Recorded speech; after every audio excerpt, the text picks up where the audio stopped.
Good evening, everyone, and welcome to this big Game 5 night in the NBA. This is our post-game reaction. Right now, we're also going to be doing live reactions to the games that are going on right now. This is your host, Arthur Hurst III, and I'm here with Dylan Lima right now. Dylan, how we doing tonight? Doing great, man. Absolute crazy end to that Pacers Bucks game. Can't get any better than this. Been great playoffs so far. So, hey, as you just said, 119, 118, the Indiana Pacers take the series against the Milwaukee Bucks. Right now, we're also in a dogfight with the New York Knicks and the Detroit Pistons. The Knicks are currently up one at Madison Square Garden. And right now, the Orlando Magic and Boston Celtics are tied at 8 at TD Garden. And then coming on at 10 Eastern, we have the Pistons and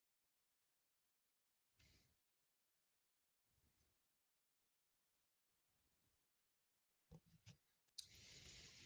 My internet messing up a little bit. But as you said, Dylan, what a game by both of these teams. I really thought the way that the Bucks came out in the first quarter, their biggest lead was 20 at that point, and they were really dominating on both sides of the ball. I said to myself, okay, this looks like it's going to be Milwaukee's game. They're coming in here, they're taking it from them in this first quarter. And then in the second quarter, they just let their foot off the gas. And then in the rest of the game, we just saw a dogfight. And then Tyrese Halliburton taking on Giannis Antetokounmpo, who we both know is a very, very, very great defender. Took him all the way to the cup to get that bucket. What are your thoughts on the game?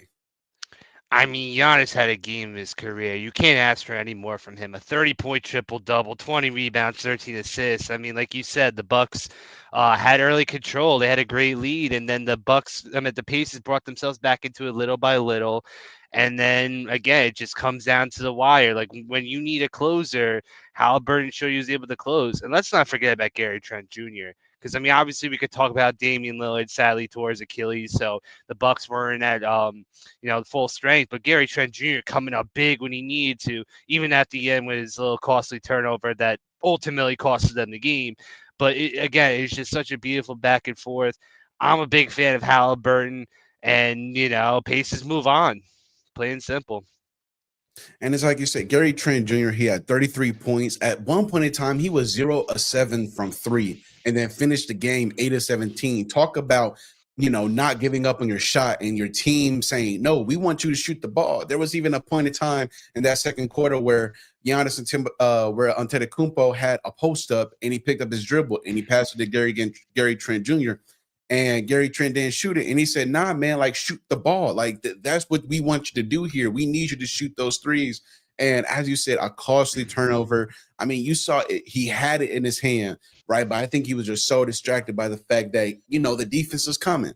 Right, the defense is coming. They're about to try to foul you. So I believe he wanted to try to, see where they were, how far they were from them, and get position. But that's why you keep your eye on the ball, and especially in that close of a game and that little bit of time left, every single possession mattered. Like they were up six, and then Nimhard gets a three to made a three to cut it to three, and there was 32 seconds left. I'm like, yo, the game's not over. Like y'all still have another 30 seconds left to play in this game, and you guys are just acting like you're going back to Milwaukee for game six. I mean, that's the thing. It's so tough because the Bucks don't usually have the playmakers that, like Giannis is always going to be that guy. Like there have been now rumors now that the Bucks, since they've been in turmoil and been struggling, that Giannis may be out the door. But if I'm the Bucks, I'm doing everything in my power to keep him, man, because he keeps that engine going. The only reason why they really made to the playoffs is, even if it is only a first round exit, is because of Giannis. And then again, you have Gary Trent, and then when you look outside of that, like Bobby Portis, I'm a big fan of him, but he kind of came up short when they needed him to put some points. AJ Green shot as well as you could ever ask for him, and then the bench just came up with not much. Mm-hmm. So I'll sing all the praises about how the Pacers handled this, because when you have Halliburton going 26 with 9 assists and 3 steals, you got Miles Turner putting up 21 and 9 of his own. Neesmith had a double double. Like it's just like this is playoff basketball at its finest. And don't get it twisted as far as how the series went, how it only went 5 games, because most of these games so far throughout the entire playoffs have been all pretty close, besides Mm-hmm. the 1 seed games. So I've been loving the playoffs. It's only going to get more intense as we go further on.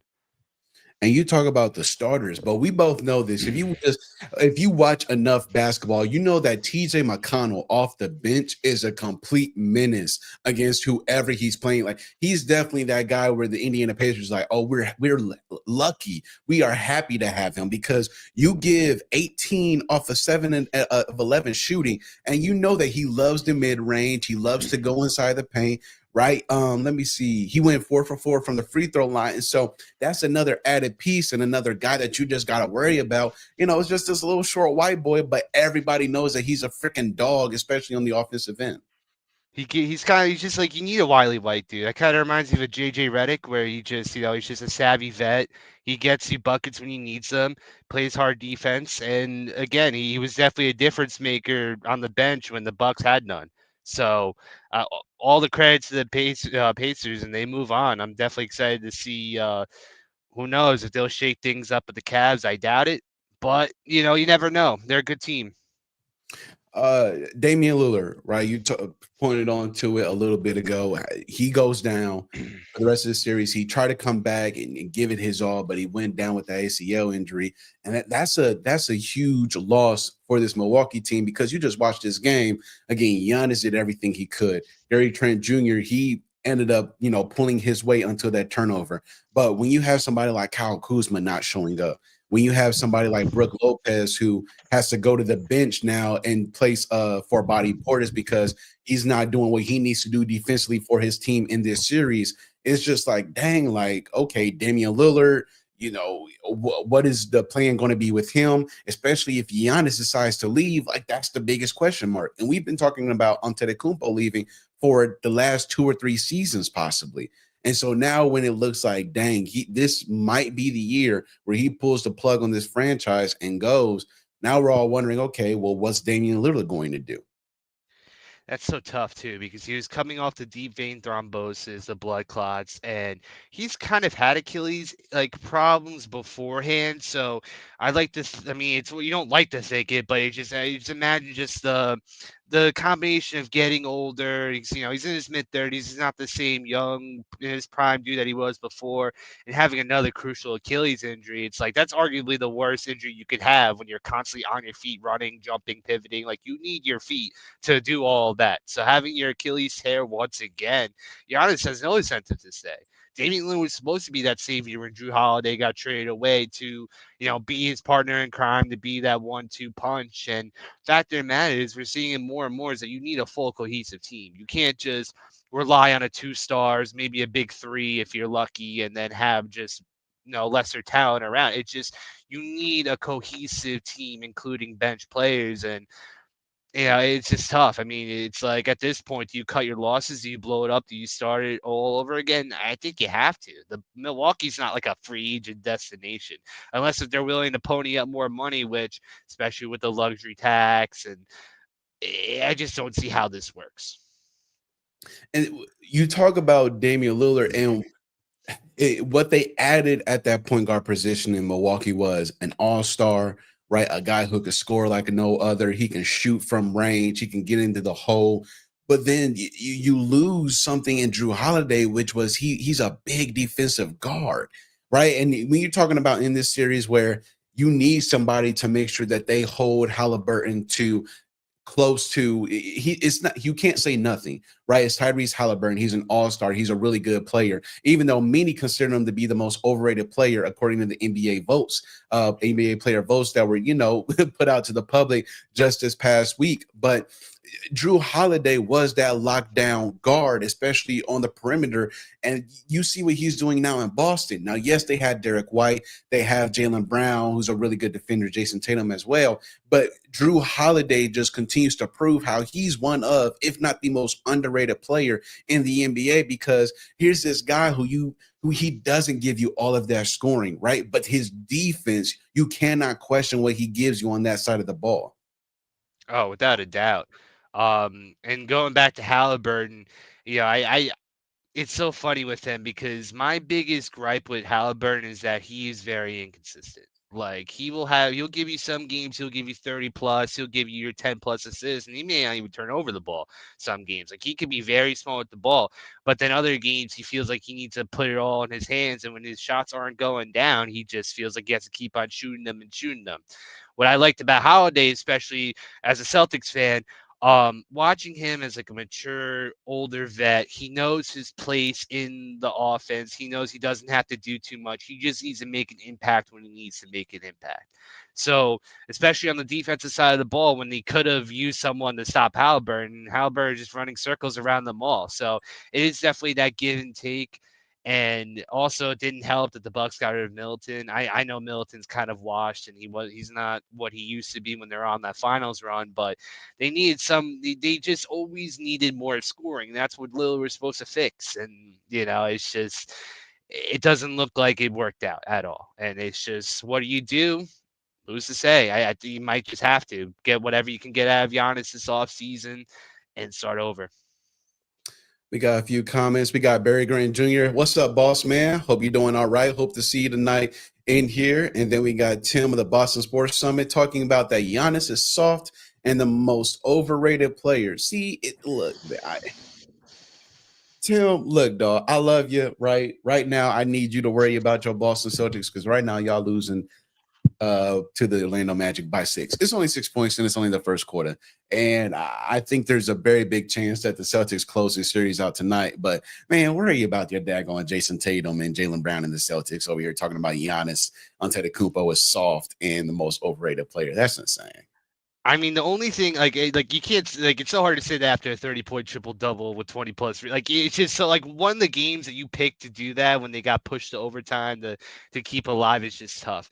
I'll do, one thing I'll say about Giannis is that since he's such a big dude and he just relies on driving to the hoop and dunking, he just doesn't have the finesse, the post moves, just the all around touch when it's not like around the hoop is definitely, not ideal. And my favorite thing about Giannis will always be his free throws and how people count him out because he's just taking forever at the free throw line. So those are valid gripes towards him, but I would never call him overrated. He's been too good for too long.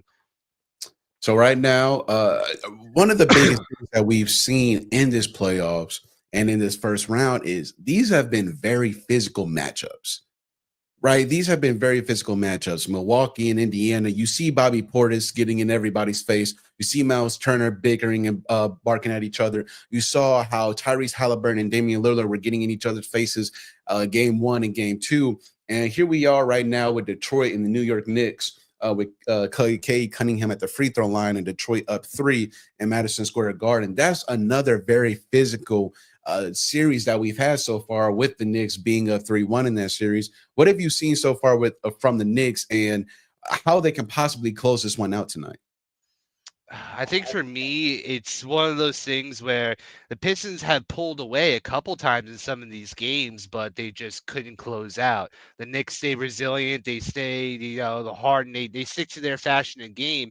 And again, when you have difference makers like Jalen Brunson, Cat has been great all series, and I'm a big fan of the effort. Like Thibodeau is just one of those love hates with them because he loves to run his starters through the dirt and give them like 40 plus minute games, but he gets every single ounce out of that team.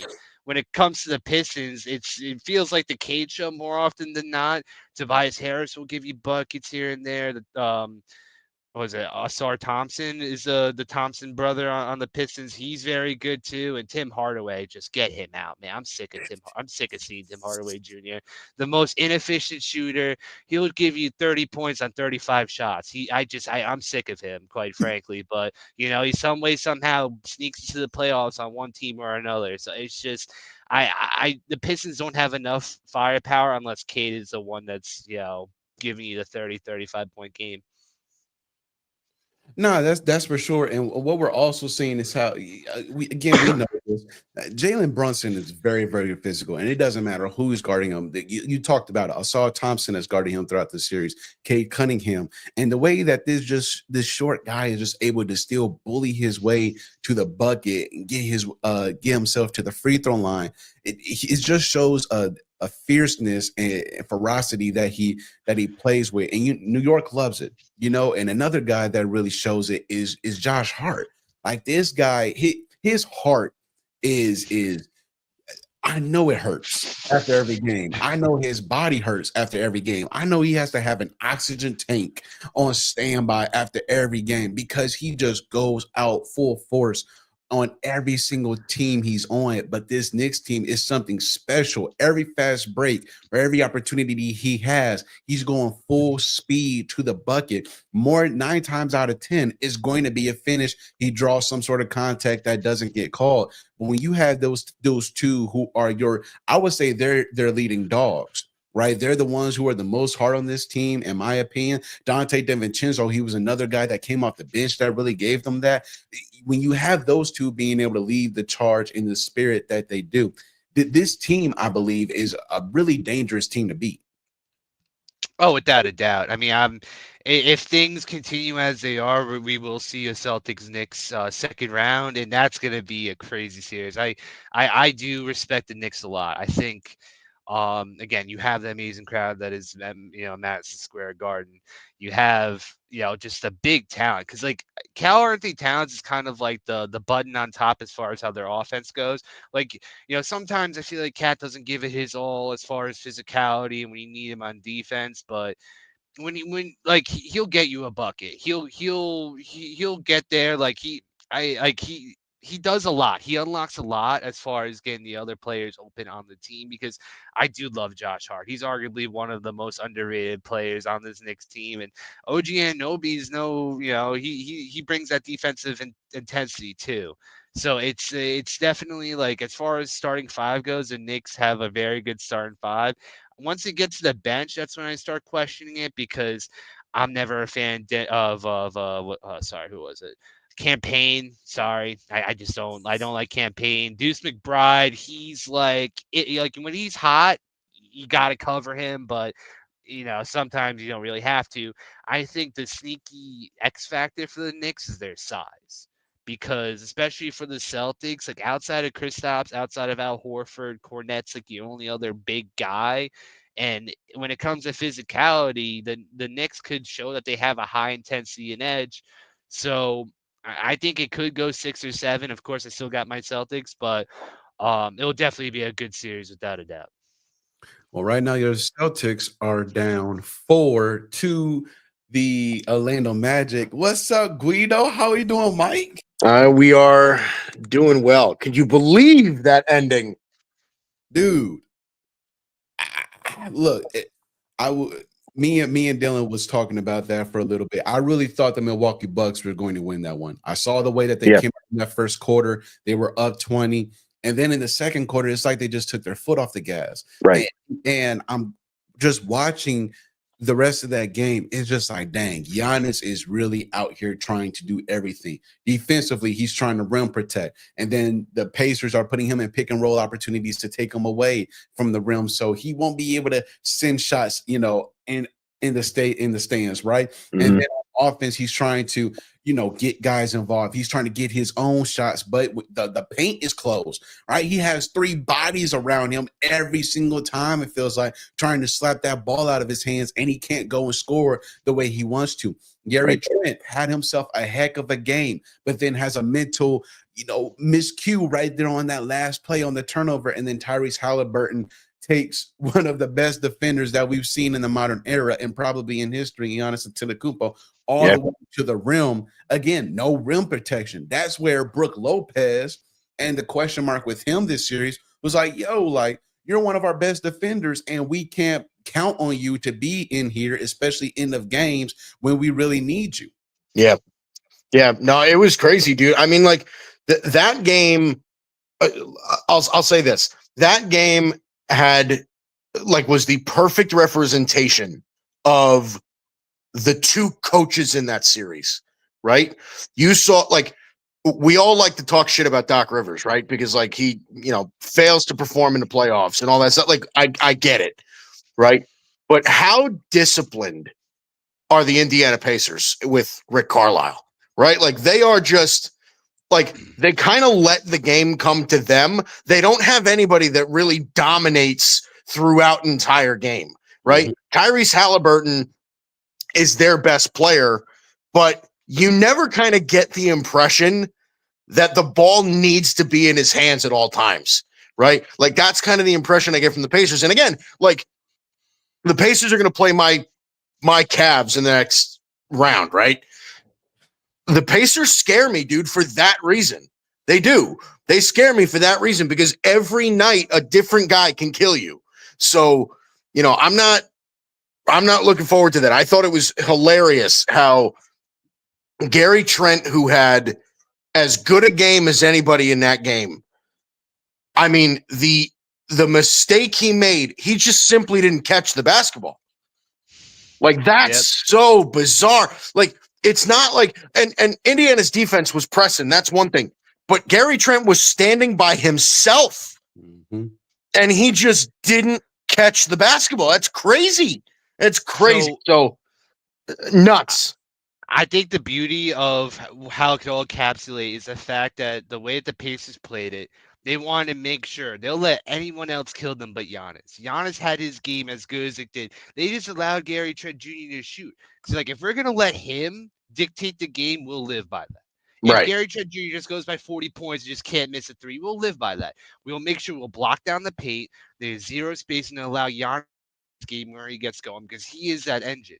And they weren't scared of anyone else on that team. There weren't really anyone outside of Giannis that was really making the ball move besides Gary Trent. So ultimately, he cracked under pressure. He moved his eyes before he did his full shot and threw the game away, essentially. So it's very tough. And one thing about Pacers I got to say, especially with that Cavaliers series, is that the Cavaliers excel with bigs. You have Mobley. You have Jared Allen. DeAndre Hunter is a sizable wing that can give you both buckets and defense. The Pacers match up size-wise pretty nice because you have Pascal Siakam, you have Miles Turner, you have Nembhard, you got Mathuri. Like they have a solid squad that they're definitely gonna like. Did they match up well size-wise? And Mitchell's definitely it's gonna be a Mitchell versus Halliburton series. Of who's gonna be the main focal point? Who's gonna dictate that offense and get the buckets when it needs to get done? Yeah, I think that series is going to be interesting. I think in order for Indiana to come away with that series, I think the Cavs are the better team, just like I thought Indiana was better than Milwaukee. Indiana's just a better team than Milwaukee is. But I think that when the Cavs have been posting Jared Allen and Evan Mobley, Evan Mobley's the best defensive player in the sport, right? Those two guys are anchoring the paint. The paint is virtually off limits against the Cavs. You have to shoot the lights out of the building in order to beat the Cavs. Now, the Pacers are capable of doing that, but can they do that 4 out of 7 games?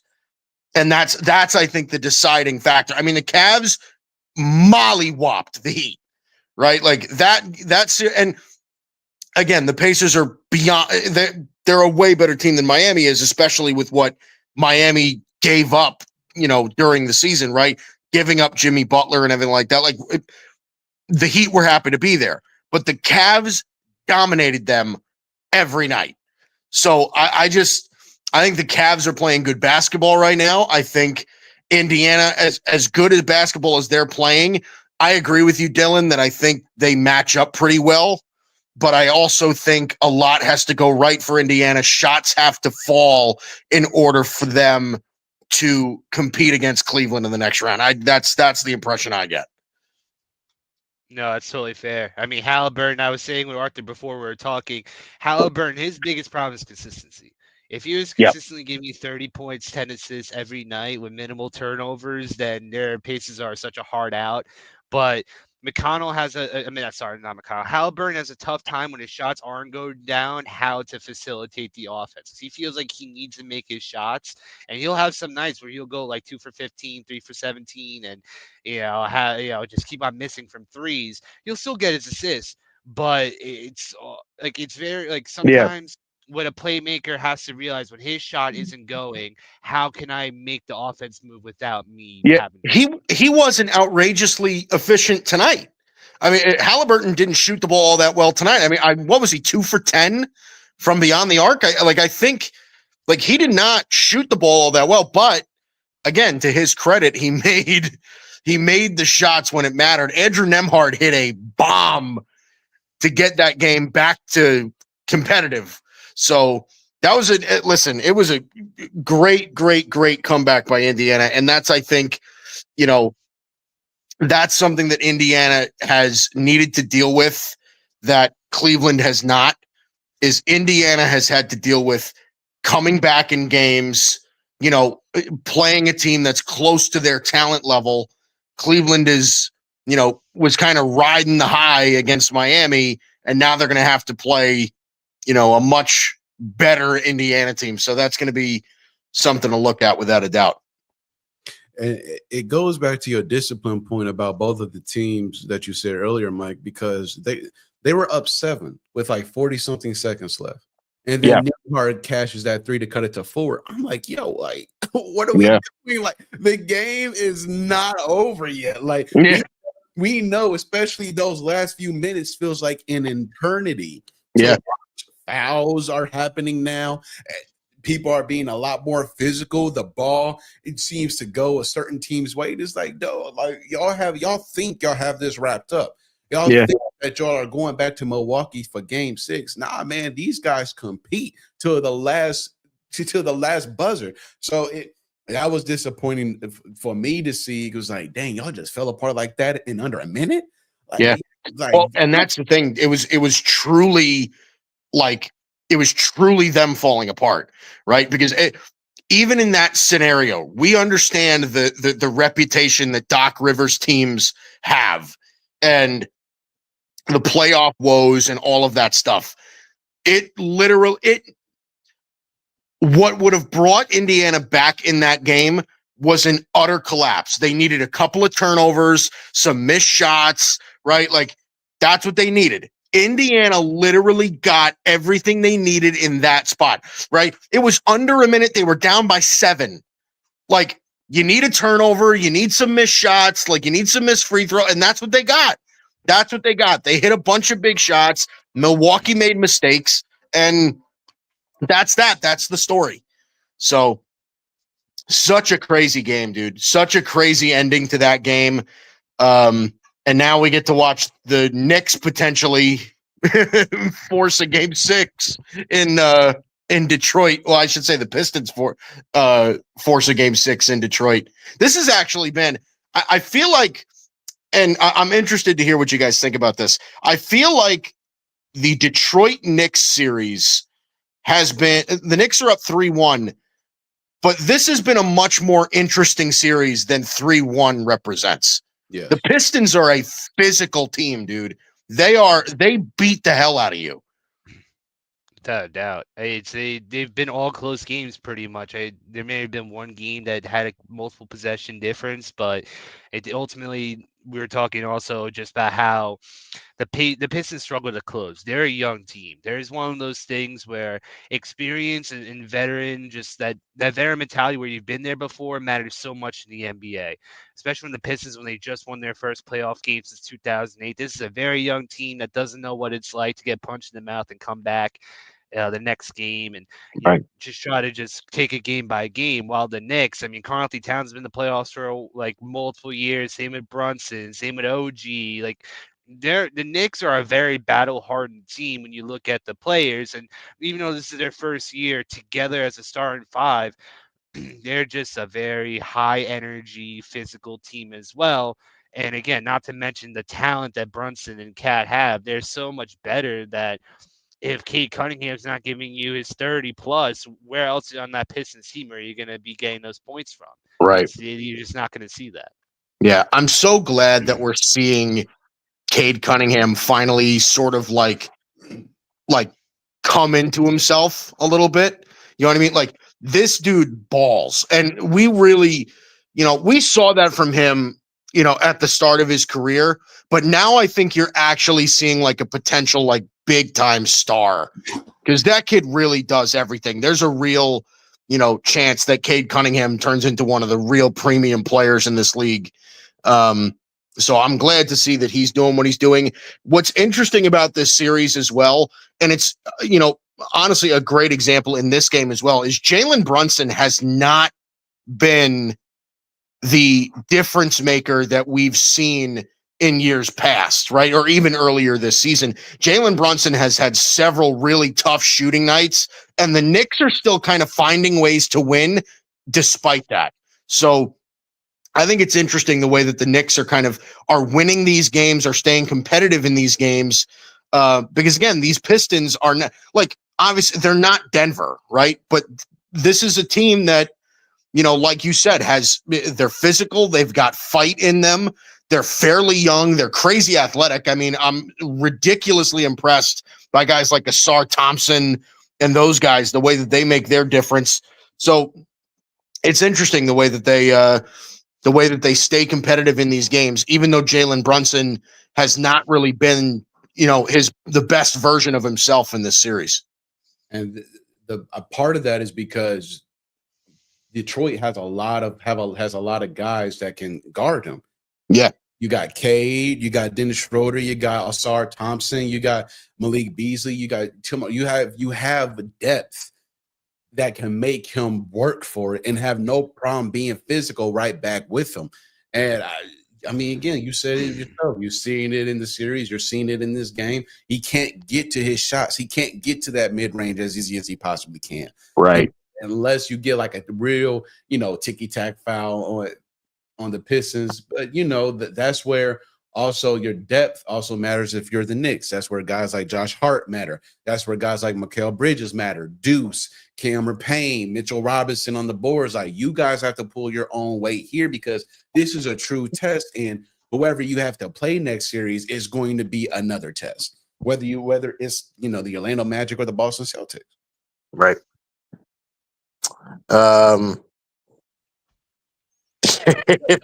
Barry Grant Jr. in the comments section says, if the Knicks lose, does Homer Simpson lose his job? Dude, it doesn't matter. It doesn't matter. It doesn't matter because somebody else is going to pick him up. It's crazy, bro. Somebody else is going to pick him up. I don't get it. I really don't get it. We've seen it since the youngest I can remember this is the Chicago days with Derrick Rose, Jimmy Butler, Joakim Noah, Taj Gibson, and all of them. Every single team you're at, you run them into the ground. So some organization is going to see him and say, listen, he's a great defensive-minded coach. His players give him their all, yada, yada, yada, all this good stuff. But when it comes to playoff time, your teams don't perform well because their bodies are just broken down. Right. Yeah, definitely. It's I mean, Thibodeau arguably is as weird as it says, is kind of an upper echelon coach. We've seen more this year than ever, where it doesn't matter how successful you are. It's just your job is at cost at any moment. And with the Knicks, it's one of those things where I do think the Knicks have a good thing. It would be so hard to just fire Thibodeau after year of playoffs, but you do kind of reach a point where it's like we need to strike while the iron is hot. Can we get a replacement like a Mike Malone to replace Thibodeau? I think it might be where it's like if I would trade I would trade Thibodeau for Mike Malone right now if I could. But they have to wait until the off season, and who knows if it. And like the thing is too is that the Knicks love getting booed in the second round. That's been something that we've seen time and time again. So if they get to the third round, that's going to be huge. That's going to like it would be so hard for the Knicks organization to throw away Thibodeau if they actually move up, like get to the third round and maybe the finals if they get lucky. But that's only an if, of course. Well, that's the thing, right? I mean, like the Knicks are in a position where, like, Tom Thibodeau's the best coach that they've had in a long time. I think, right? Like, I think he's a better coach than Mike Woodson was. He's a better coach than, I genuinely think that, where they're in a position where, like, Tom Thibodeau is semi-responsible for bringing the Knicks back to life, right? But do they view this as sort of like a Mark Jackson? I mean, Mark Jackson always gets used as an example in this sort of scenario, just because nobody thought that Mark Jackson was a poor coach, but they thought that he wasn't the coach to get them over the top, right? So that's why they brought in Steve Kerr, and then what do you know? It works out. Steve Kerr wins a ton of championships with Golden State, but So is Tom Thibodeau in that scenario? I don't know that he is, right? Because I agree with you, Dylan. I think Tom Thibodeau is I think he's an upper tier coach in this league. I think Tom Thibodeau is a good basketball coach, but he does have one crucial flaw, right? It doesn't really matter how deep the Knicks are because he simply doesn't go past 6 or 7 guys on his bench, and he doesn't. And the real portion of that's the problem, is that once you get to the playoffs, it turns into that anyway, right? For virtually every team, right? Every team is usually, they're using their starting 5 and then maybe 2 or 3 guys off their bench, and that's virtually it. The Knicks do that all year. Like, the Knicks do that early in the regular season, where you're seeing their starting 5 play 40 plus minutes a night, and then you're getting some bench guys that throw in 10, 12, 14 minutes, and that's just the end of it. Like, that's what you get out of the Knicks all year. So you're right, they get a little burnt by the time the playoffs come around. Now, again, it's hard to fire a guy when, you know, they've had some recent playoff success, but I mean, the NBA is weird this year, right? The Grizzlies fired their coach right before the playoffs. The Nuggets fired Mike Malone right before the playoffs. Like, you know, I don't know. The NBA is a weird league in that respect. Like, it just is. I don't really understand how to, you know, I don't know how to describe it in that sense, but the Knicks are something else, man. They really are.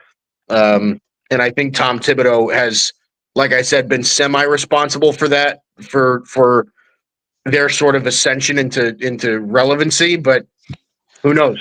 Maybe. Sheesh, it's already the fourth quarter. Golly, time moves fast. Good God. 77-74, Detroit over the Knicks right now in Madison Square Garden. But another interesting game that is right now on, Orlando against Boston. Right now, Orlando's currently beating Boston by 3. They're down 3-1 in this series. The Celtics are your team, Dylan. So what have you loved about them so far in this series? What I love about the Celtics so far is I think Tatum found his next gear. I think this series definitely shows that he's having more of a killer instinct. He still kills you when he complains to the refs, because even if there's a call on the Celtic side, like, this has been such a chippy kind of like hard, like similar to the Pistons and Knicks, where it's so physical and people are getting, like, Kristaps had his head cracked open over an elbow. Like, this has been a crazy series. But Tatum, he gets his 30 no matter what. He's getting at all 3 levels. And even with the inconsistent shooting that they've had so far, they're finding ways to win. And this is going to be tough for the Celtics, where all regular season they've been threes. They've been a historically great 3-point shooting team. But now the teams are going to be upping their effort, and they're guarding all 5 and forcing one-on-one matchups. The Celtics need to win those one-on-one matchups, and they have been. It hasn't been pretty. They've been turning over the ball a lot. They've been playing a lot more the one-on-one and not finding the open man, but they've been strong, and I tip my hat to the Magics. Paolo has been great. Franz has been a killer. You know, those 2 specifically for sure have been absolute killers to the Celtics, and they're the reason why the Magic have been making it interesting game after game. Yeah, I think it's no, Art, go ahead. No, go ahead. I'm just, I'm just giving a live update on the game right now. 41-37, and a big dunk by Jaylen Brown cuts it to 2 with 4:30 left in the second quarter. But go ahead, Mike. Yeah, well, listen, I think the Magic are kind of in an unfortunate spot where, like, they finished 7th in the East, right? They drew the Celtics in the first round. Like, that sucks. Like, we could make the argument that if they were playing the Bucks instead of Indiana, like, Orlando could have came away with that series. You know what I mean? Like, I really like what they've done. I like what they've built. Paolo Banchero and Franz Wagner are 2 very good young players.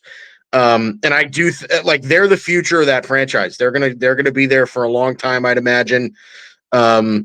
So I'm excited to see what they can do. Obviously, I don't think that this year is their year, obviously, but The Celtics are, I don't know, one of how many teams that can win that can realistically win the finals? Like Probably 3-4.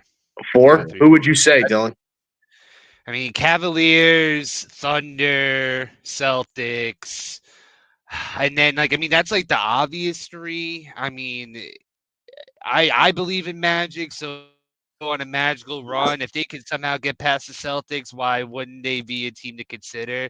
The Western Conference is tough because I mean, I just feel like it's so much the Thunder. They're such a head and shoulders team above the rest that I mean, I do love the Clippers if they could somehow get through the Nuggets, and I love the Nuggets if they could get through the Clippers. That's been a very fun series so far. Yeah. The Warriors are a little too top heavy with Butler and Curry, but Curry's such a master at the three that you have to look at him no matter what. So the Warriors kind of are like on the outside looking in despite their seeding. That's about it, really. I don't really see much else. Golden State? You think Golden State? So actually, let's get to the comment real They're quick. damn good, dude. They're good. So look, Mert Stone says, "Will the Warriors beat OKC? Can we actually be in a reality that Golden State gets back to another finals?" Well, I hope not. it sounds like Mert Stone believes that the Houston Rockets have already lost this series, despite the Warriors having to win one more game, and this time it's going to be in Houston. So let's go ahead. Let's go ahead and entertain this question: will the Warriors beat OKC? I think what it is that again, like the game that we have right now, where the three is so valuable, where again he's the greatest shooter of all time. I don't think there'll ever be another shooter like him where he could practically shoot his eyes. You're shaking your head, but it's like No, I agree. I agree with you Okay. 100%. And then Jimmy Butler, he's in a great spot where he's loving being the second guy. His problem with as the Heat being the number one guy was that he never really had his true partner in crime. He felt like he always had to bear the brunt of the workload. And Butler's body broke down more often than not, and no one else could really pick it up. So I think those two alone, they are such a valuable duo together where when you have a bought-in Butler that plays great on defense and scores whenever he can, it's just like those two are great. Podziemski as a rookie has been impressing me a lot where, he's not someone that you could just leave wide open. And I think the Warriors have enough hard-headed dudes. Like, I mean, Draymond, it's like you don't expect Draymond to score, but it's like he's such a hard-headed dude that he will get you out of your game. He'll put like it's a mental game. A lot of it is mental. And if Draymond gets into Shea's head, he gets into Jalen Williams' head, and they start, not playing like their normal selves. I don't know. I feel like this series could be a potential damn good series. And if the Warriors pull this off, man, you could probably pencil them through. Yeah, so first of all, Arthur, I think we found Bryson's burner.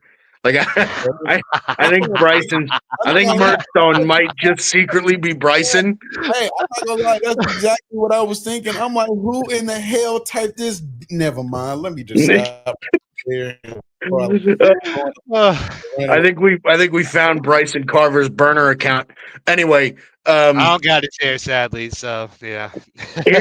Here's the thing. I think Golden State is like, I certainly think it's possible. I don't think that it's likely, right? First of all, they got to get through the Rockets. That's the first thing. And they're a young team that's great defensively. So that would be credit to them if they get through them. I also think that Golden State is running into like Golden State leading into the playoffs was playing really, really poor basketball. Like they really got cold before the playoffs started. So I don't know what's going to happen once they run into a team that, I mean, if they do get all the way to the Western Conference Finals and they find themselves going against Oklahoma City, then, I don't know. I just think Oklahoma City's better than them. Now, again, Golden State has experience, right? Steph, Draymond, Jimmy Butler, whatever. They have experience. They're pretty athletic with some of their young guys, Podziemski, Kuminga. Like, they've got some guys on there that can make you run. But I also want to kind of like throw this out there about Draymond Green. Dylan, I think what you said about Draymond Green is 1,000% right, because Draymond Green isn't good, but the guy's Shit. like, he's built up Shit. such a reputation as like a bruiser that I think going against him just screws with the mental. Like, honest to God, like Draymond Green is not that good of a basketball player. I'm sorry, he's just not that good. Okay, Look, he may not be what he once was when they were all younger, but dog, it goes back to how a lot of this is mainly, is mainly mental. The physical is going to take care of itself. Like what he's able to do still at this age and this deep into his career, I don't think this works without him. And I've said that for years, how this was the perfect situation for him. I don't know. I and I can't really say that because I don't really I don't really know if this could work anywhere else. Portland, probably because they had Damian Lillard and CJ McCollum. Washington, maybe because they had John Wall and Bradley Beal. Like it seems this two guard situation that he's been able to have. It doesn't matter as long as he's had Steph.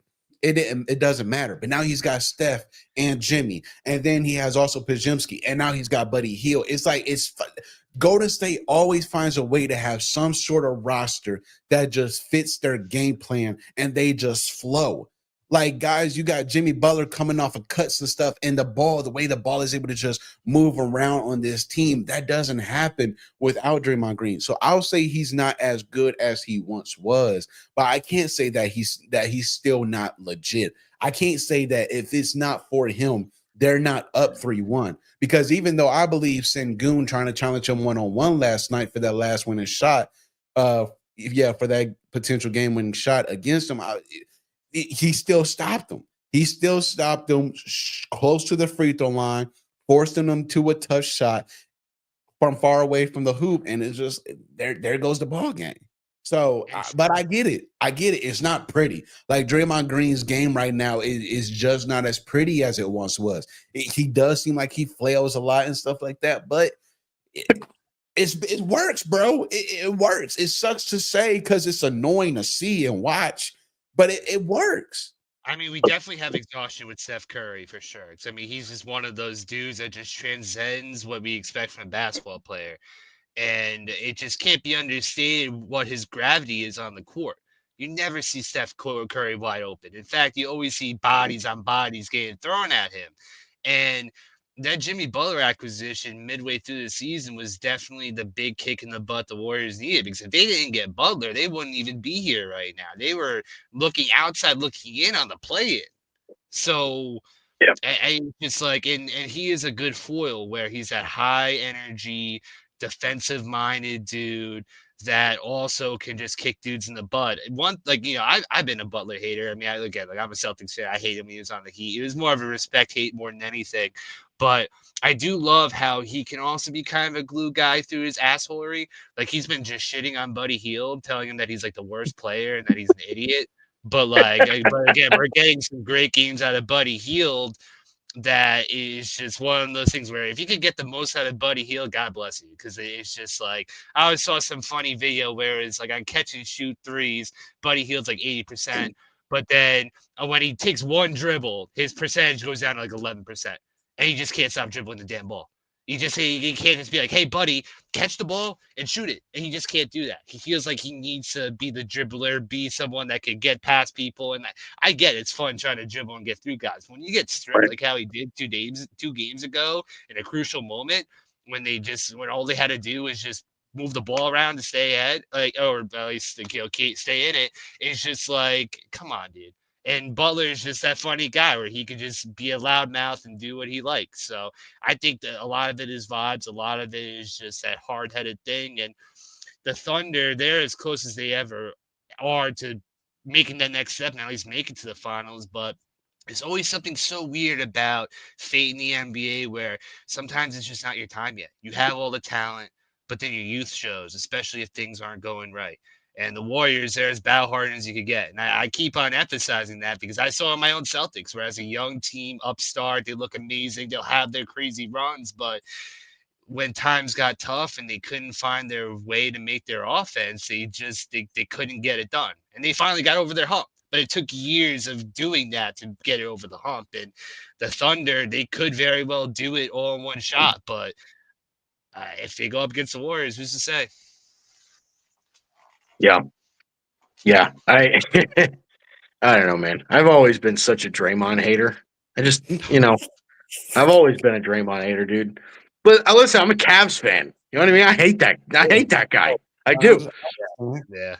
Just everything with the kicking and the bro, come on. Like you're supposed to be athletic.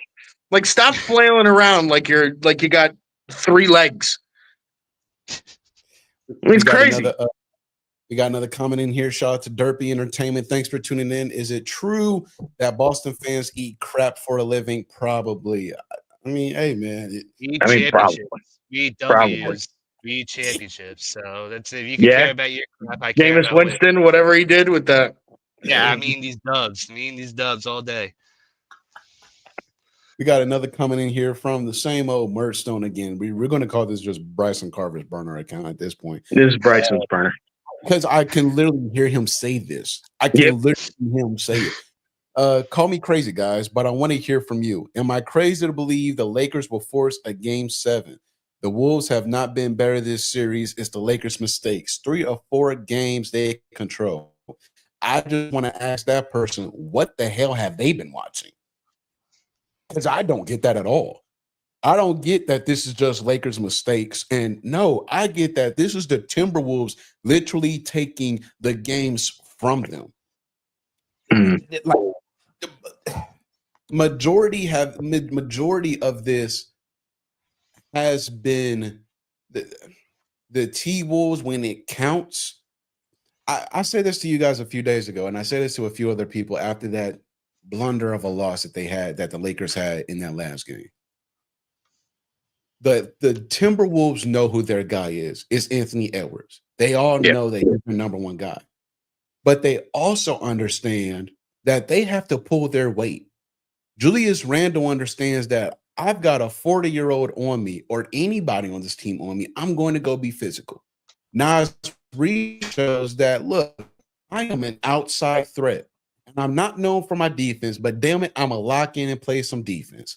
Nickeil Alexander-Walker, I'm a corner 3 specialist and a defender. Jaden McDaniels, he's been their biggest X factor. That guy has been playing lights out for this team. Dante DiVincenzo coming off the bench has been exceptional and making plays and helping them, been a difference maker. The Lakers know who their guy is. It's Luka Doncic. The problem is nobody else has been really pulling their weight. Every single time in that glass game, there's 4 minutes left. It's a close game. And y'all over here still trying to play iso ball. Nas Reed is clamping, dude. Julius Randle is clamping. That blow by that Luka wants to do, it ain't really there. That quick first step, like me and Barry were talking. He can ball handle. We know Luka can dribble the ball, but it's not as fast anymore. Again, I said this to you guys. I went and watched highlights from his first 2 to 3 years in the league. That American food does something different to you, dog. I know firsthand when I came back from overseas and studying abroad, it does something to you. And that Dallas barbecue and all that BS he was eating down in Dallas, it did something to him because he's not as fast. He's not as quick off his feet. He's not that quick first step isn't there. It's just like, yo, like, this is a legit, lazy, lackadaisical, overweight 38 ball that he gives teams, and it's inefficient. And when you add that in with a LeBron James that's 40 years old, he doesn't want to always, have to take over because he's picking his spots. He's been one of the best defenders in the playoffs so far, leading the playoffs in blocks and in steals, leading it in rim percentage, defending and things of that nature. He's been legit. And it's like, dog, this is your job. Austin Reeves, this is your job. I don't want to do this. I don't want to feel like I have to do this. but you have no choice but to, because the whole ISO ball, the whole hunting the bigs is not working, especially late in games when JJ Redick thinks it's a great idea to play the same 5 people for an entire half. Like if this was LeBron James 5 years ago, sure, that could have probably worked. LeBron James is 40 years old, dog. He ain't jumping out the gym like he used to. He ain't running like he used to. I can't remember the last time I saw LeBron James fast break where he spins into a layup. You know exactly what I'm talking about, Mike. He does a layup. I haven't seen that in years. He just tries to bully people. He tries to run through people now. And it's like, yo, I don't even get vintage like LeBron moves anymore. And it just looks different. And that's what I've seen. I've seen the Lakers casually just give this stuff away. And I see Anthony Edwards show up when he needs to. I see this Timberwolves team show up when they need to and just play their butts off and just take games. And that's exactly what happened. Yes, Luka got tripped up on Jaden McDaniels' foot, but you can't leave the games in the refs' hands. We know that because there you lost a timeout, right? Then you turn the ball over. LeBron fouls Anthony Edwards. There goes the game. Right? It's just you see all these blunders where miscommunication, low IQ plays. Austin Reeves get backdoored by Jaden McDaniels. You go and try to block him like you Anthony Davis, and you foul him, and he gets the one bucket. What are we doing? So I don't see this as the Lakers making mistakes. And so I see the Timberwolves forcing them into those mistakes and just taking the game. I think the Lakers, they just don't have enough gas. Luka only plays one way. He's probably a demon in those nightclubs too. Now that I think about it, it's probably LA is probably one of the worst places to send him to. But yeah, I'm just being facetious with that part. But it's like, shouts to you, Dylan. I couldn't take it anymore. I couldn't take it anymore. Oh, you heard my Warriors talk. I couldn't take it. Murstone, whoever the hell you are, if that happens, every time I see that person go in the chat, I'm banning the comment. Like, I don't want to see Golden State in the finals. I just don't even wish it into existence. We've already determined that. I'll let y'all hold on. Let me introduce Barry real quick. We got another one of our co-founders in here, Barry Grant Jr., our resident Lakers fan, and disgusted like me, except I'm more of a LeBron fan than I am a Lakers fan. But I am disgusted with these Los Angeles Lakers. But what's going on, boss? How we doing? I'm with family right now, but I just couldn't. I couldn't take it. I listen. I agree with a lot of what you said, Arthur, in regards to the T-Wolves are a little bit more aggressive in regards to how they've approached this series. But I ain't gonna lie, Mercer will make some points, because if I'm looking at the damn games, like these Lakers have controlled 3 or 4 games. Game 1, okay, we got an ass kick, right? We didn't come to play, yes. But you look at game 4 of how that game like unfolded. Yeah. We're talking about missed layups by Luka and LeBron. Mm-hmm. We're talking about the most bonehead foul I have seen a player do in like 20 years. You are behind the play. Jaden McDaniels is in the dunker spot. You're over the free throw line. He gets the ball past to him. It's an open dunk for him. Austin Reeves, at that point, you just let it go. It's already gone. Look at your teammates and say, my bad. It's a tie ball game. You have the ball. You got Luka and LeBron on your side. How do you? So it's the little mistakes that I see that I'm like, okay, well, if they can be able to clean these things up, as good as Anthony Edwards has played in this series, they have not been that impressive to me, to the point where I'm like, you know what? The Wolves are definitely a better team. They have capitalized on a lot of the Lakers' mistakes. And granted, that's what the game is about. But if you're a team that's looking at the tape, and if you're the Lakers, you're going to be like, you know what? We can be able to deal with this. We can be able to clean some of these things up, and we can figure out how to be able to regain the control of this game. because in the third quarter, I saw a team that the Wolves couldn't deal with. They couldn't deal with them. I did too. And then guess what happened? Right. LeBron got blocked by Mike Conley, and then they went on a 15-8 run. And I'm talking about the Timberwolves. It's like, dude, like, what? But you know what it is? Here, and I agree with you, Arthur. Here's the biggest problem that I have with my Lakers. And then I appreciate y'all for getting on this thing, man. Y'all doing y'all thing. But my biggest concern with the Lakers is the fact that Luka has to have the ball in his hands. He cannot play off ball. He's got one speed. And that's the biggest problem, is that when you have LeBron that can have the ball in his hands to facilitate and to dictate the offense and take over, what do you do with Luka if LeBron has the ball in his hand? That's the biggest concern. And JJ Redick has a problem, because in that game, I saw him like, holy shit, LeBron's hurt, or LeBron's, he's tired. I need what Luka has to do something, but Luka can't get anybody off the dribble. So it's like your offense is going to be stagnant. If Braun could be able to get the ball, he's going to the rim. He's creating mismatches. Guys are open. This is the problem that I'm seeing in their fourth quarter execution, is that Luka is the problem. He has to figure out how to be a lot more effective in the fourth quarter. And maybe that's not bringing the ball up and starting his offense a little later. I have no idea, but they're close. I can see them forcing 7. Is it possible? Probably not, but I can see that there's little tidbits in what they can be able to fix and adjust to be able to force a 7, because I don't think that the Wolves have been that much better than them. But it's a game of margins in the playoffs. That's all I'm saying. Before you go, Mike and Dylan, because I know you guys want to chime in here, and I'm going to let you guys. But I just want to say this to Barry. We knew that he needed the ball in his hands. Yeah. We knew LeBron needed the ball in his hands. We knew that Austin Reeves is a guy that's going to need the ball in his hands. And that's why, again, I get it. A lot of y'all would make that trade 10 out of 10. But me looking through the future, I'm like, dog, that's going to be a problem, because you're going to have 3 guys in your closing lineup who all need the ball. Austin Reeves plays off the ball the best out of all of them. LeBron James has been exceptional off the ball, whether it's catch and shoot, whether it's cutting, whether it's being able to find other things in the offense when he doesn't have the ball in his hands. But Luka needs that thing.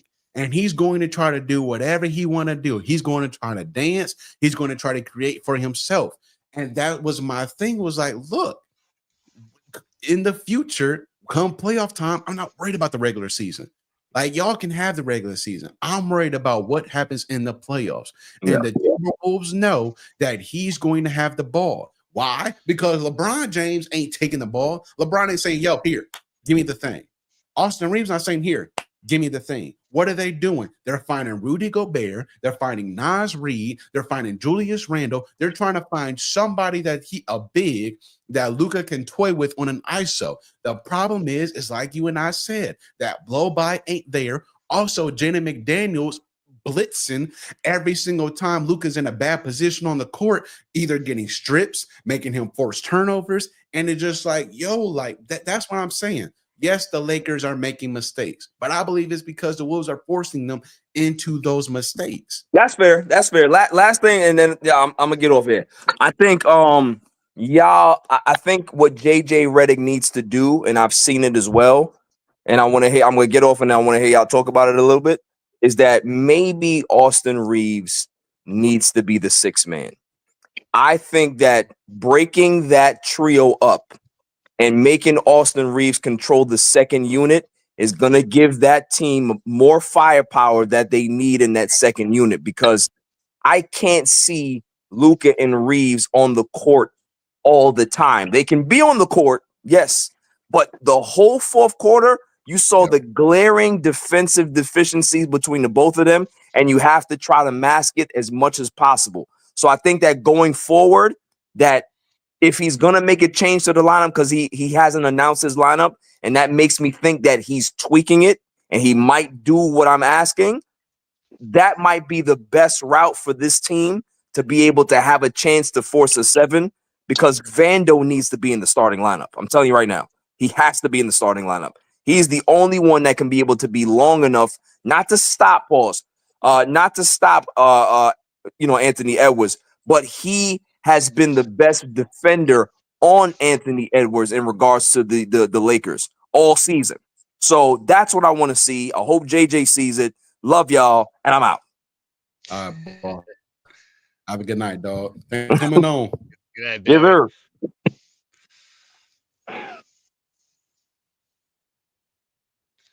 Go ahead, I Mike. can turn up my volume now.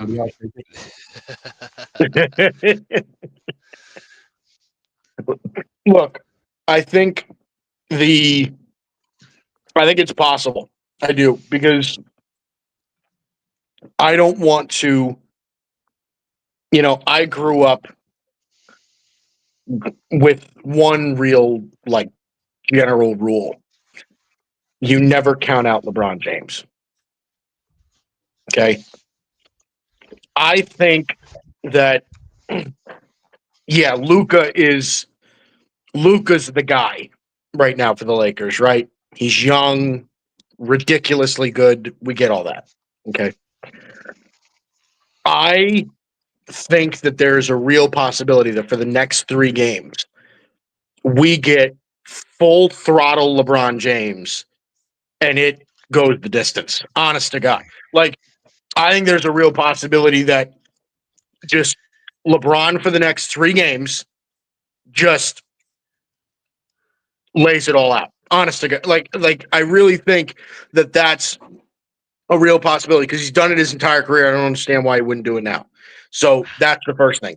I agree with Barry about bringing Austin Reeves off the bench, right? You need guys in your starting lineup. If you have 2 guys that dominate the ball like LeBron and Luka do, you need guys that complement them in the starting lineup. I feel like that's fairly simple to understand, right? You just need guys that can defend, guys that can shoot, okay? Austin Reeves is one of those players where, again, he can take over a quarter. So let him command a group of guys that can come in after him, right? And I understand it's the playoffs, right? You're not running a deep rotation, but having Austin Reeves with fresh legs while you have Luka or LeBron on the bench, one of them on the bench at a time, I think that changes the outlook of your offense. So that's really, again, I don't even really have much to add, to be honest. I think that's really the key there. It's been an Anthony Edwards coming out party. Like he's really kind of shown out in this series. I think we're starting to see that as well. But I agree. I think I grew up knowing that LeBron has done some magical things.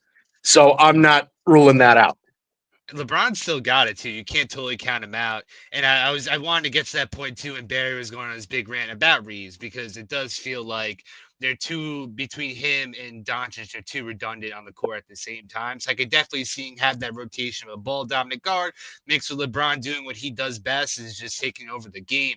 And Anthony Edwards too. He's doing so, like, just his mentality and his energy is just infectious. The way that he, like, because like he's someone that loves to shit talk, but he walks it. Is John Morant? I know is like the best equivalent, where he's just such a high infectious, high energy dude. But we kind of saw John Morant just get stuffed time and time again, and he didn't even play the last game of the series. He got hurt. It was almost like they were waving the white flag. Anthony Edwards, the Lakers got to find a way to stop him, man, because he looks like he has a look in his eye that just no one can stop. When he's on his game, no one can stop him. And I do love the Timberwolves, where they do have some lengthy guys. Like Randall, he's just one of those guys that when he's on his game, he's on his game. When he's not, so be it. Jay McDaniel is another guy that has shown up time and time again this series when he's needed. And I love Naz Reid. Naz Reid's one of my favorite dudes in the NBA. That's a kind of just like a, not as talked about as much as he should. Probably should be a starter, but maybe his best strengths lies on being a 6-man, being a bench type of guy, because he is another high motor energy guy. Change of pace. Exactly. And and again, LeBron's came back from 3-1 before, so I can't rule it out entirely. But that Lakers defense is just dreadful, man. It really Dude, is. I mean, it's so hard where they have to keep the offensive intensity up nonstop exactly. the whole time. If the Lakers just have a bad game, Mhm. scoring wise, it's over. Right. They're gonna get throttled. Yep. So Yep. that's their biggest problems. How do they keep up with all these dudes that are scoring? 'Cause it's not just Anthony Edwards putting up 40 every game and no one's showing up. It's Randall showing up. It's McDaniel showing up. Nas Reed shows up. And it's just like some other guys. They find the gear and they have their game. So it's hard for me to see the Lakers clawing their way through 7 and getting back into it, but crazy things have happened. And not only that, like, okay, you asked to see a vintage LeBron, right? I, okay. All right, Barry. All right, Barry. I need to. $50 million, I'm going to hell. Oh, look, I get it, right? We get a vintage LeBron. I just want to say real quick, stop this conversation or pause the conversation for a second. It looks like this is going to be going back right now. The Pistons are up by 6, 103-197, with 27 seconds left. It looks like there's a very big chance that we are going to be going back to Detroit. But Nick's throwing away the series. Nick's throwing away the series.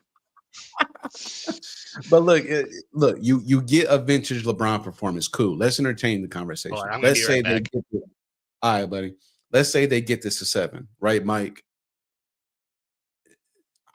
That's not really how I would have wanted to go into whoever I have to play in the second round, Right. which Yeah. is the Houston Rockets or the Golden State Warriors. Yep. If I'm LeBron James, I did not want to do this. I looked at the stands and I looked, oh, okay, we played the T-Wolves. All right, cool. If we beat the Timberwolves, cool. We gotta deal with a young up and coming squad with a really good coach in Ime Udoka, or I Right. gotta deal with this annoying ass light skin and this annoying ass Draymond Green with a Jimmy Butler with Steve Kerr. That's what I gotta deal with in the second round. Yeah. And I have to go old. I got to go full on old LeBron mode, 0 dark 30. That's not what. Hey, yo, Yeah. 77, Luca, that's your job, buddy. I'm just here to help. I'm Yeah. literally in help mode. I was. This ain't my job. Like, are you freaking kidding me right now? Yeah. So that It's like we think now, like we're thinking with the Lakers now, who the hell is going to guard Anthony Edwards for 4 quarters, right? Who the hell is going to guard Steph Curry for 4 quarters? They don't have that guy. They don't have that lockdown perimeter defender. They just doesn't exist on the roster right now. So what they have to do schematically from a defensive perspective, like that's how they need to fix their defense. It's not coming from an individual player or a handful of individual players. It needs to come from some sort of schematic adjustment that JJ Redick makes. And I don't know that it's possible for him to do that. Because listen, the reality is that Anthony Edwards is getting any bucket he wants right now through 4 games in that series. All right. Like, if you were going to make an adjustment, I feel like you would have made it by now. So I don't know that that's even a real possibility.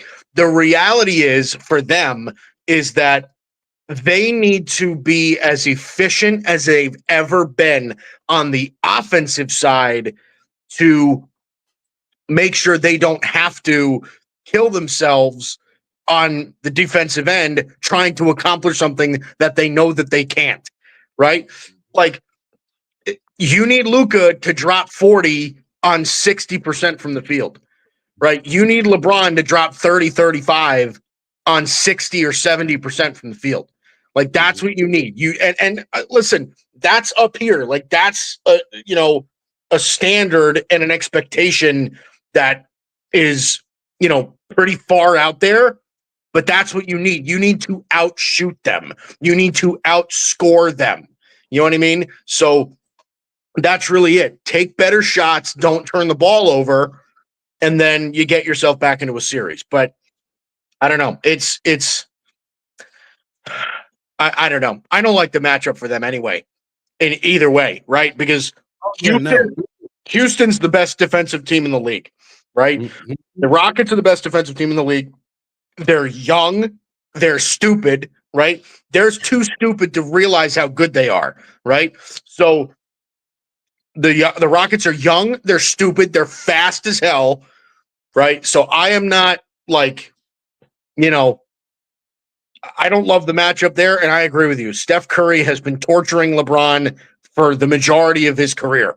So I'm not looking forward to that either. Yeah, man. It's I don't know what we're dealing with. But yeah, man,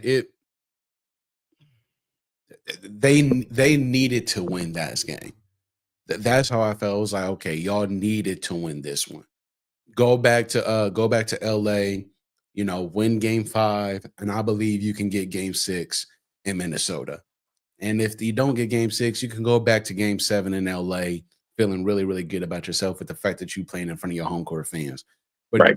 just seeing how last game played out, I mean, like Barry said, Luka missed a layup, and then all of a sudden, the Wolves go on an 8-0 run. And then LeBron gets blocked by Mike Conley after they opened the third quarter with a 14-0 run, and then you let the Wolves go on a 15-8 run. Dude, it's not gonna win you games. Yeah. And then, again, you no subs in the second half. Like, bro, I saw a clip that Kenya Martin said on Gil's Arena, saying how that's where JJ Redick, as a head coach, has to take control of that situation and say, LeBron, you coming out, dog. I don't care if you're feeling good and you want to stay in the game. You need to come out. You need to get some rest, right? Gabe Vince is going to have to come in. Jarrett Vanderbilt's going to have to come in. Bro, Jackson Hayes, after his third foul, didn't see the court the rest of the game. And he's your number one big. Right. Yeah. So No, and I think part of that also is that you have an inexperienced coach, right? That doesn't have a feel for those situations yet as a coach, right? We see JJ Redick and what he's done over the course of his career as a player in those situations, and he's performed, right? But as a coach, you see the game, you manage the game differently. So that's, I think, a lot of inexperience that comes with JJ Redick as a head coach right now also. I think there's also a lack of confidence in scoring as well because, Luka, LeBron, Reeves hasn't been performing. So everybody kind of anticipates him being that big three. Rui has been a very pleasant surprise where he's been showing up when needed. But then once you start creeping out of those four, I don't trust Jackson Hayes or Jared Vanderbilt enough around the hoop to really do something. I mean, they are good defensive pieces, but do you trust them with the ball in their hands if they're not wide open or in a spot where they could get to their spot? Not really. So I mean, in going back to that trade, with the Luka and Davis trade, if Davis was still on the team and the Lakers how they are, I mean, we could be talking about a different series as far as that goes too. Because I mean, again, Luka, I've said it before. He only knows one speed. He only knows how to play his way, and they're almost repeating exactly how the Mavericks were last year on their finals run, where Luka just takes over the game, and that's how he is. So there really is a lot where it's like if there's not enough bigs and defensive guys around them, and you have to compensate that with scoring, and I don't know if they're capable of doing that. It plain and simple. And when you saw last game, giving up all these offensive rebounds, like that was the biggest. Again, dog, I was thinking playoffs when this trade happened. Like, dude, you're going to lose your best rebounder. You're going to lose your best interior defender. You're going to lose one of your best perimeter defenders. You're going to lose your best guy who blocks shots and he can make people alter their shot, right? And you're also going to miss somebody who can offensive rebound. He's a lob threat. He's a mid-range threat. He can work a little bit on the three. He can dribble a little bit, which takes the ball out of LeBron James and Austin Reeves' hands. It's like the Timberwolves are showing Anthony Davis, right? And this is what I told Barry after the game. You don't need to miss Anthony Davis, right? It's clear that Barry is perfectly fine having Luka Doncic on this team. So you don't need to miss Anthony Davis. But Anthony Davis is showing why he's being missed right now on this team throughout this series. Yep. Definitely. All right, boys. I got to get going, but keep doing what you're doing. Tyler Moneyline Reddington is in the building. Keep it going, fellas. I'll see you later. Welcome, Ty. Yes, sir. See you, Mike. All right, Guido. Oh.